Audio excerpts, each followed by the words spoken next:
Welcome to the You're Not Crazy podcast, hosted by Jessica Knight, a certified life coach who specializes in healing from narcissistic and emotional abuse. This podcast is intended to help you identify manipulative and abusive behavior, set boundaries with yourself and others, and heal the relationship with yourself so you can learn to love in a healthy way. You can connect with Jessica and find additional resources, content, and coaching at emotionalabusecoach.com. Hello, and thank you for being here. Before I get into this episode, I just want to go through some of the fine print. You can find me on my website, emotionalabusecoach.com, or if you're going through divorce, it's high-conflictdivorcecoaching.com. People ask me all the time, do you work with men too? And the answer is yes, and I'm sorry that it's not as clear. But in a lot of the situations that I talk about, the abuse is being done to a mother or to a woman, but I do absolutely work with men that are experiencing the same dynamic and recovering from the same trauma. I offer validation calls and ongoing coaching support. You can learn more and book sessions on those two websites that are also in my show notes. I have the Emotional Abuse Breakthrough course, as well as Divorcing a Narcissist, How to Document for Family Court, and the Boundaries Deep Dive. Those are all available if you click on courses on emotionalabusecoach.com. And you also can always reach out for a clarity call. That is basically the intro call before we start a coaching relationship. I do one-off coaching here and there, depending on what you're looking for. But if you're looking to work with me on a more long-term basis, I suggest just looking at that intro call, signing up. That way we can get on the same page. I can share how I might be able to help, and then we'll go from there. I'm going to dive into this episode, and this is a topic I haven't talked about in a while, and it's understanding trauma bonds. Because I think a lot of us wonder how I ended up here.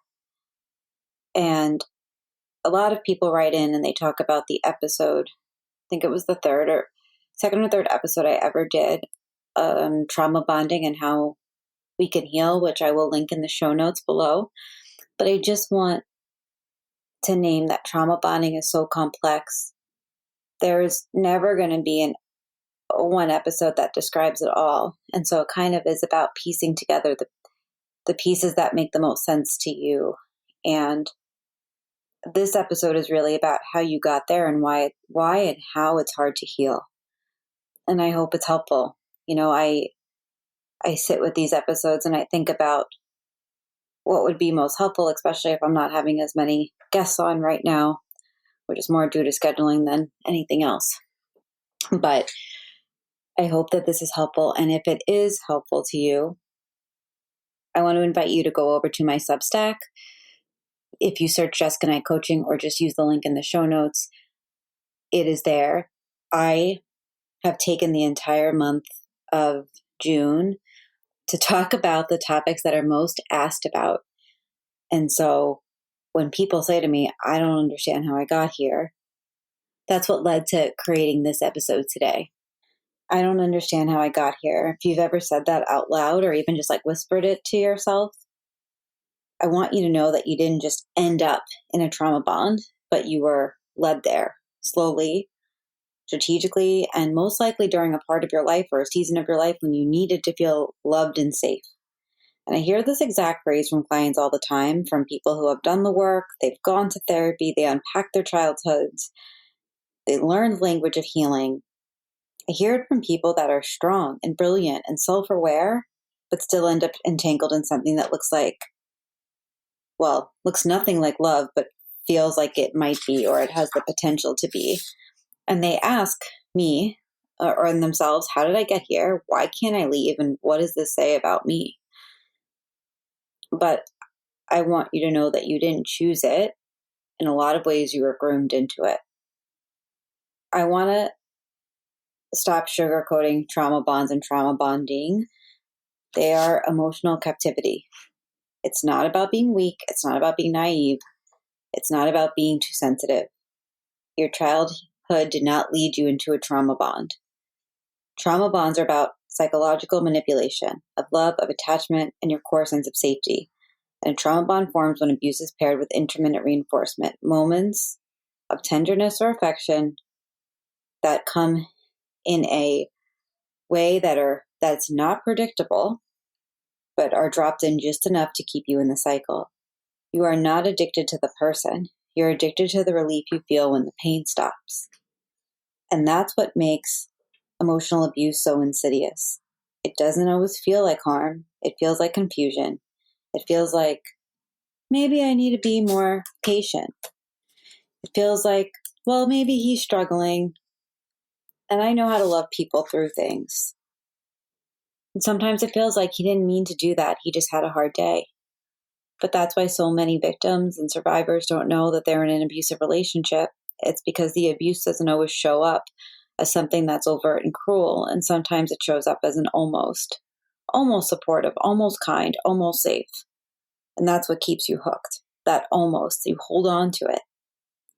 When I look back at my trauma bond, and I had two, and there will be a future episode that talks about the second one. Well, actually, this one talks about the second one, it talks about the first one and the difference between them. The patterns are so obvious now in hindsight, but at that time I couldn't name it. I just knew that I was shrinking. I knew something wasn't right. Yet he kept telling me everything was all right. I just didn't know what exactly I didn't feel, other than I didn't feel like myself. And every time I was able to breathe, he just seemed offended by it in some way. Offended by my space, offended by my breath, offended by any relief that I had.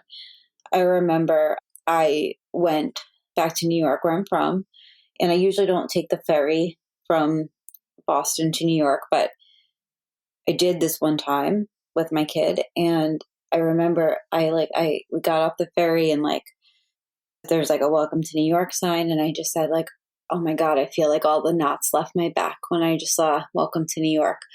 Not because of my family necessarily, but because of I was seeing the words New York on a sign made me feel like home.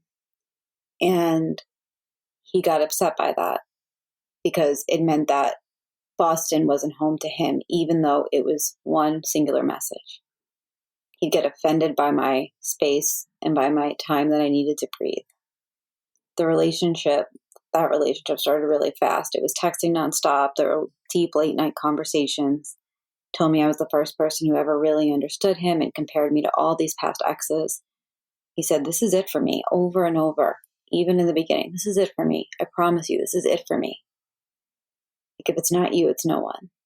And he also said he would work on all the parts of himself that he needed to, because there was a lot that he needed to focus on. And I believed him because I wanted to, and because he did give off this aura that he was self-aware enough to be conscious of that.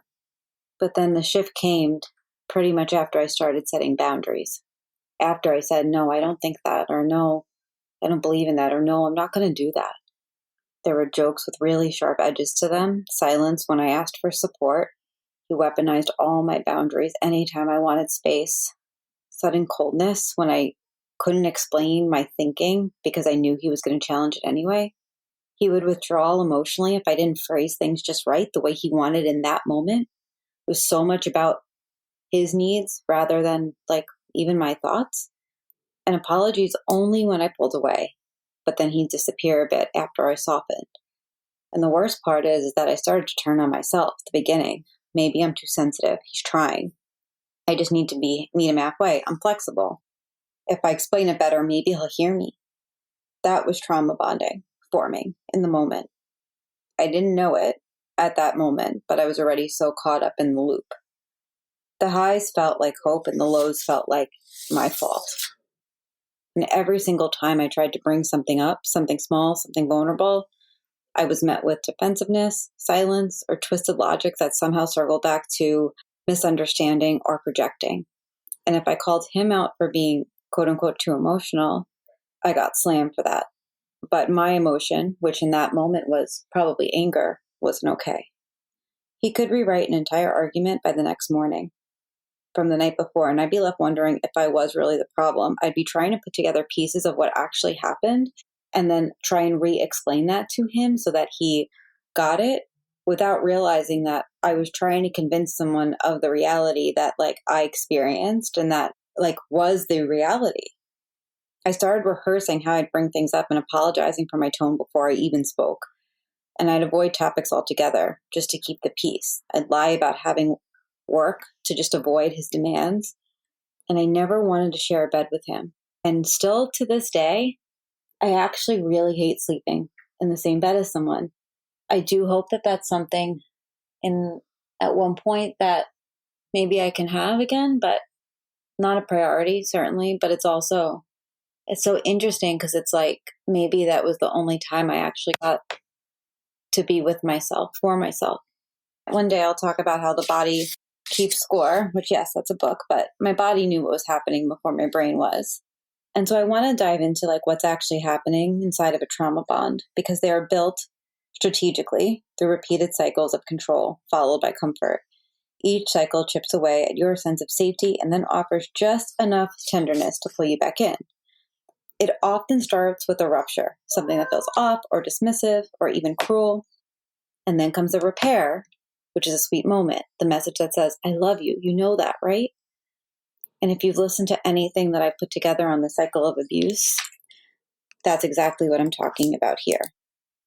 As a side note, I have a cycle of abuse mini podcast series, which takes you through the cycle of abuse and mapping your cycle of abuse. The link is in my show notes. The call to actions are all over my Instagram. If this is resonating with you, I recommend starting there. And in that moment, your nervous system softens when it reaches that calm, that sweet moment, not because the harm is resolved, but because you hope there's real accountability. You want to believe this time is different. So you cling to that moment of connection and tell yourself, maybe it wasn't that bad. Maybe it's fixable. But these cycles do more than just confuse you. They change you and they rewire your brain. Because every time you're criticized, ignored, blamed, or made to feel small, your body goes into survival mode. Cortisol rises, anxiety kicks in, and you brace for that impact. Then just when you start to pull away, set a boundary, get some clarity, they come back with affection, vulnerability, nostalgia. All of that is love bombing. And what happens in your brain in this moment is it's being flooded with dopamine. The fear is being replaced by some temporary safety. Like it's like an addiction. So you have to think about it like it's being replaced by like the moment of relief. That pain is followed by the relief, and that relief becomes the hook that keeps you stuck. And your body learns to associate the person not just with the pain that they cause, but with the feeling of comfort that also follows. It is so mind-boggling. You stop focusing on how deep the lows are because you're chasing the high that comes after them. You hold onto good moments like proof. You wait for the version of them that shows up the way that they said that they would. And often, that's the way they showed up in the beginning. So you're remembering things that you actually heard from them. And this is how trauma bonds form. It's not because you're weak. It's not because you're broken. It's because your body is doing what it's designed to do. Find safety, attach to relief, and survive. I'm going to go through the progression that I see again and again. Love bombing is where it starts, and so you feel seen, chosen, and adored. It moves fast, but it feels right. And then there's mirroring and mimicry. They reflect your values, your pain, your dreams. You think you found your person, but they're studying you, not bonding with you. What feels like a deep understanding is actually quite strategic. They become everything you've ever wanted, only to use it later as leverage. And then devaluation begins. A passive-aggressive comment, sigh when you cry, a withdrawn hand when you reach the connection. You start changing your tone, your words, your needs just to keep them calm. So you're fawning. You silence yourself because it feels like it's the only thing you can do. And then there's a lot of gaslighting. You're too emotional. You remember things wrong. You say you're imagining things. You start questioning your own reality and relying on theirs instead. You replay conversations in your head, trying to find where you went wrong. And you apologize for things you didn't just do to make the tension stop. And then intermittent reinforcement. They come close again right after you've been pushed away and your brain floods with dopamine. You feel relief, which your body reads as love. And these moments are just long enough to reset the cycle. The pain can be replaced by a single good day, a kind text, a flash of who they are or were at the beginning. And then there's a lot of isolation that happens in between because It's so hard to talk about, especially when you keep going back. You don't want to hear just leave. You don't want to show people how bad it got or like how you can't manage it or how you're quote unquote here again. So you keep it to yourself, which becomes really dangerous. And before we move on, I just want to hone in on intermittent reinforcement because I think it's one of the most important things to understand. Intermittent reinforcement is the glue that keeps the trauma bond together. This is the cycle that trains you. They create the pain, and then they become the only person that soothes it. It is a loop of emotional push and pull all of the time. One day they're cold and distant. The next they're affectionate and apologetic. You start chasing that good version of them and clinging to the few moments, the breadcrumbs where you felt like they see you again. And you think maybe this is the turning point, but it never is because it doesn't last. And that inconsistency keeps you off balance. You don't know who you're going to get, so you try harder to manage their moods, your moods, to phrase things just right. You just keep waiting for that version, that warm version of them to come back or to appear again. And here's the thing that I think a lot of people don't understand. That feeling of wanting the calm, that feeling of feeling so stuck to it doesn't end just because the relationship ends. Your body does not know the danger is over. It still expects the cycle and it still craves the high. You miss them even though they hurt you, and you feel grief when you quote unquote should feel relief. And you might find yourself longing for the version of them who loved you, even though that version was never actually real. That doesn't mean that you are broken or anything. It just means that your body's still detoxing from that manipulation. Healing from a trauma bond isn't just about leaving. It's about unlearning the craving for relief and finally learning what safety actually feels like. Because when your brain is on trauma bonding, it's chemical. Love bombing gives you dopamine, withdrawal spikes your cortisol, reconnection brings dopamine and oxytocin. You're stuck in a loop your body thinks it needs to survive. And what's really happening is that your trauma brain is online, not your rational brain, not your logical boundaried adult self, literally the part of your brain that operates in trauma. Your trauma brain is the part of you that is wired for survival, doesn't care about facts, doesn't remember red flags, it's not interested in the truth of the relationship most of the time. It just wants the relief and the safety. And in the trauma bond, the danger is also in the relief. And that's why you can know it is toxic and still stay, and why you can see the manipulation and still crave them. Because the danger is also the relief when you are trauma bonded. And that's also why you can leave and still want to go back. It's not that you're irrational, you're in survival mode. You're operating from the same part of your brain that was doing the best to keep you emotionally alive by clinging to the one person who kept you wounded and was also soothing you. It's not love. That's just how trauma finds logic. And it's why healing isn't just about seeing it clearly, but about learning to feel safe.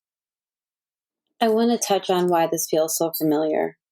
And when I was thinking about this, I was thinking about my story.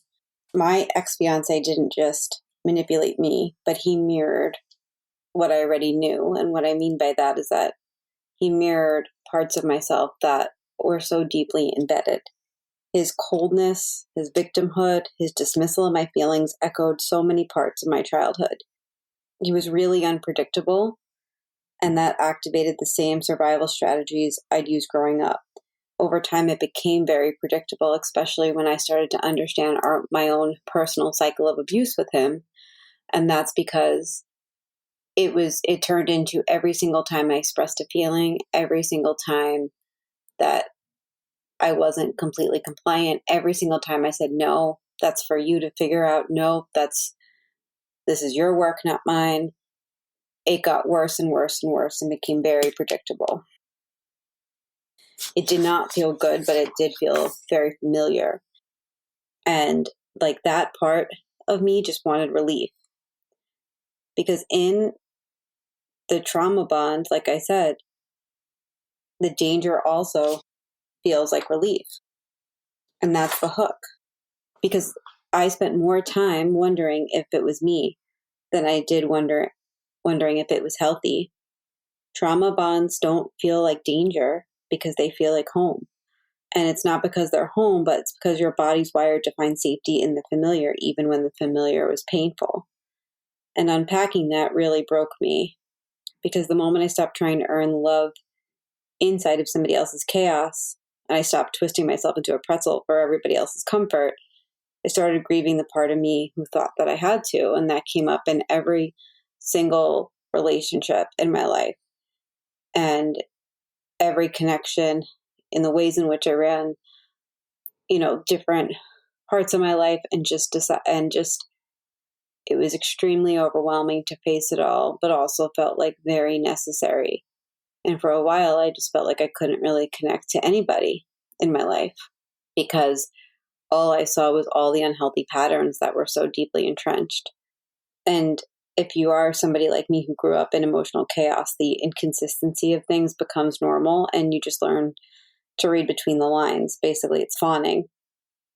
I have learned to anticipate moves before they shift and to manage other people's reactions to avoid setting things off or setting bigger things off. My brother, unfortunately, I can see is like a professional at this. Like he tries so hard to manage some people's emotions and like, I feel like at the end of the day, it just like lives inside of his body.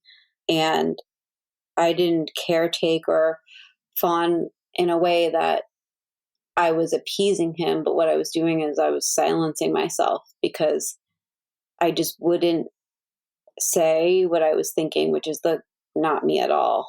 And I very much, and that's not the person that he love bombed. It's not the girl that he told, this is it for me. It is the silenced version of me is a deeply traumatized version of me. And I think that when somebody mirrors the same emotional inconsistency in adulthood that you grew up with, your nervous system doesn't recognize that it's unsafe, but it registers it as that familiar thing. And so you don't feel as alarmed, but you feel hooked or even curious, and you can't explain it. And you mistake the anxiety for your personal work to do because love feels like survival. And I had to grieve the version of myself that believed love had to be earned. I had to grieve how long I lived in survival mode without even realizing it. And I had to really look at that fact that safety that I was chasing was never real, but it was just familiar. And for a long time, I told myself I had a fucked up childhood. And that's why I am this way. But that's not the whole story. Because I had gone through, especially by the time I got into the relation with him, I believe it was 20 years of therapy that I chose. Whereas prior to that, like, of course, my mom threw me in therapy, blamed me for being the problem my whole life. But when I finally chose to go to therapy, I think I was 16. I had an amazing therapist. Her name was Tanya. I will never forget Tanya. She really saw me for me. And I remember feeling like I'm not just fucked up and that's why this is going on, but my nervous system is screaming and this doesn't feel right and this doesn't feel safe. And that's what's going on. But when I brought it up to him, he framed it as that there was something wrong with me. And because he didn't want to look at his own accountability. And that's what a trauma bond does, right? Because like they say it, you question it, you believe it, they take it as fact, but in no way was he looking at himself. And healing required me to see my responses, my natural responses, to shut off, to find safety, not as flaws, but as adaptations. And it required me to really honor that younger version of myself. I had to learn over time that I no longer had to live that way. And that like when my survival responses of shutting down, shutting off, getting silent were coming up, then that's more of a sign. It's not a bad thing, right? Me not wanting to share a bed with this man because I couldn't sleep. That was my body telling me this isn't safe. That wasn't something I needed to change about myself. And that's literally what he was saying, that there's something wrong with me, rather than wondering and getting curious why I feel unsafe. And the relationship was in a place where even if I said I was unsafe, he probably would have told me I was wrong. Or he did tell me I was wrong. I remember I tried to like lay out his abusive behaviors like with him. And side note, don't ever do this. Please don't ever do this. Like at this point, I've done it twice. With two different partners, and like at least the second time, like it was coming from a place of like, this is like literally informed, but don't recommend it. And he listened, he took it in. I believe he actually talked to his therapist about it and then came to couples therapy and said, let's not use the word abuse to define behaviors anymore. And I was like, yeah, this is done. I digress though. This is what recovery actually looked like for me. Well, and what recovery has looked like for my clients too. Because nobody tells you that leaving a trauma bond can feel more painful than staying in one. At least they don't say that at first. So you might find yourself questioning everything, and you may begin to grieve someone who deep down, never was fully real that was in there. And you'll likely swing between moments of clarity and doubt. You might feel guilt, rage, longing, shame, all the feelings. I got physically sick the first time. Like it was just all the toxins that felt like they were leaving my body. And sometimes I felt all of the feelings, guilt, rage, longing, shame, sadness within 10 minutes. And these feelings don't mean that you are making the wrong choice. It actually means that your nervous system is trying to recalibrate. It means that you're unlearning a relationship that trained you to disconnect from your own needs, your own voice, your own instincts.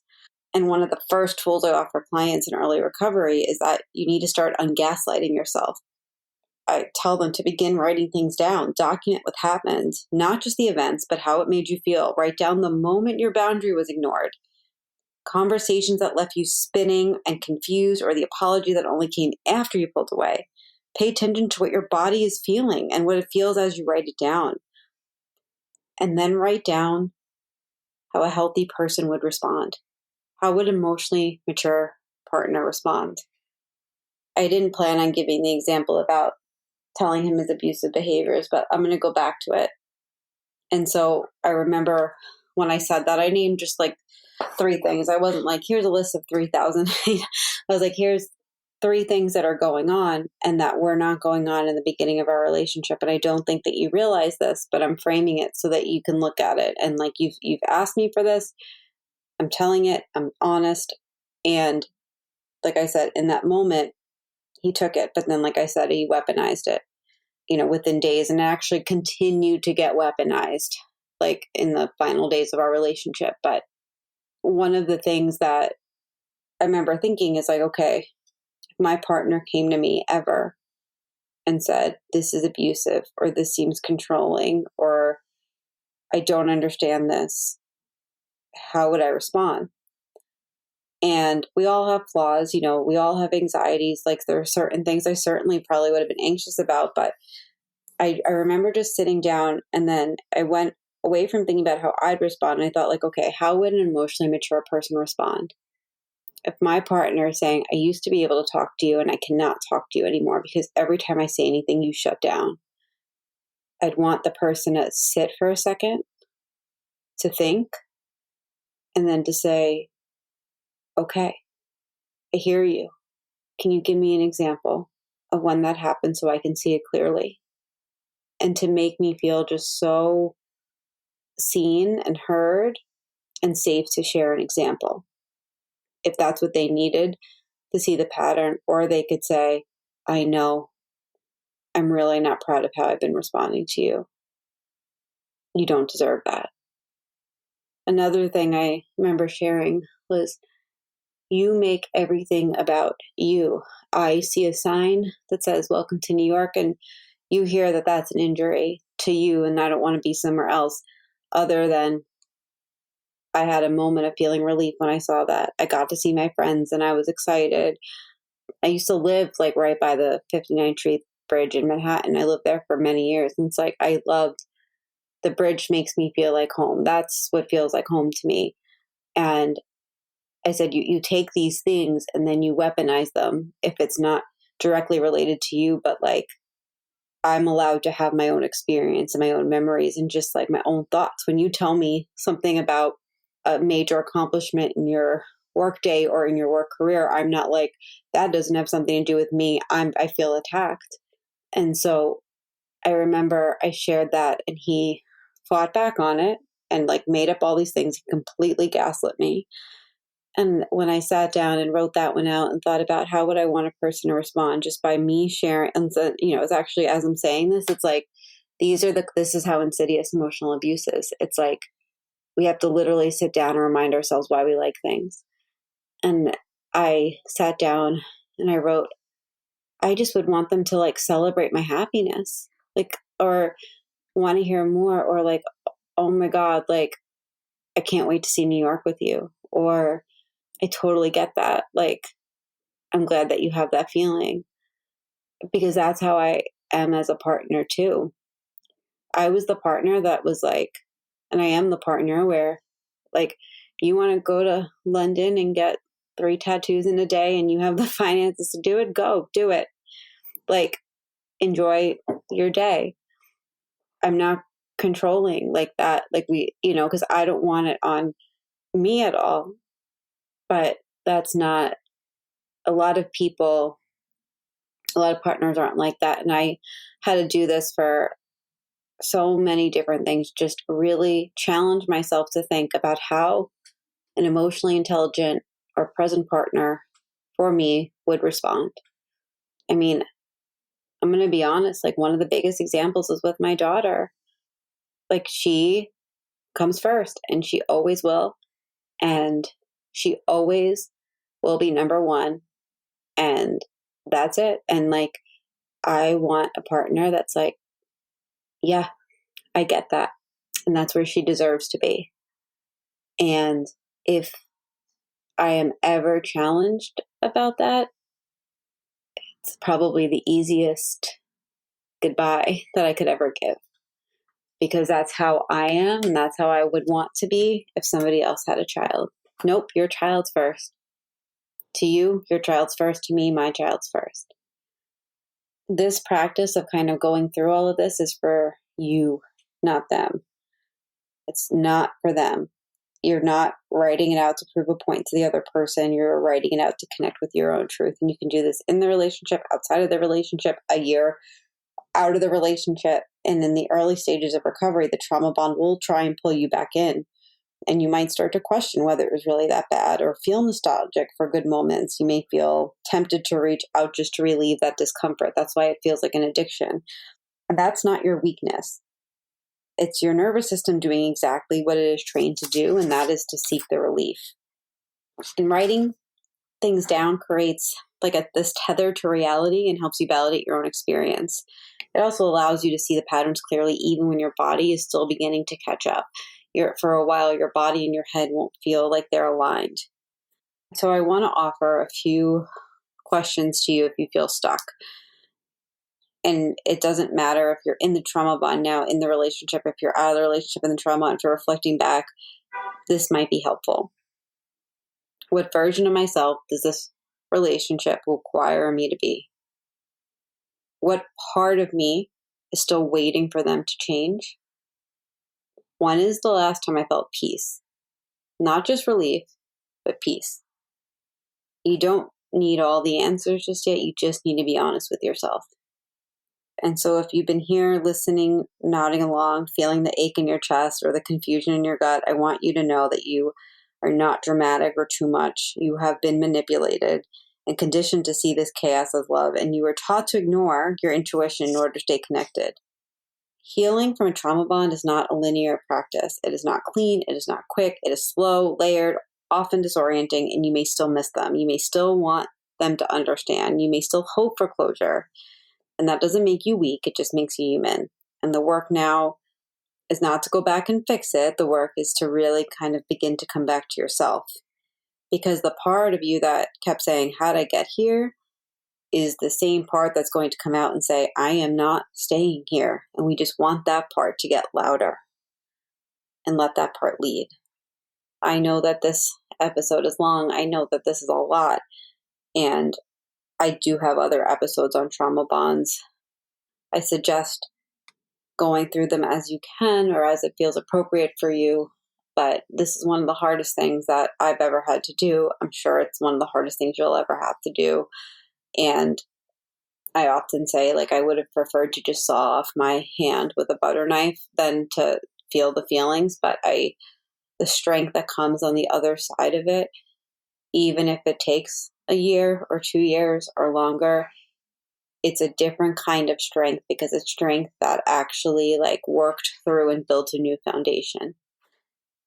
If you need support, I'm going to post 2 episodes in the show notes: Common Signs of Gaslighting and How to Ungaslight Yourself, and Trauma Bonding, How We Can Heal. They both might be very helpful.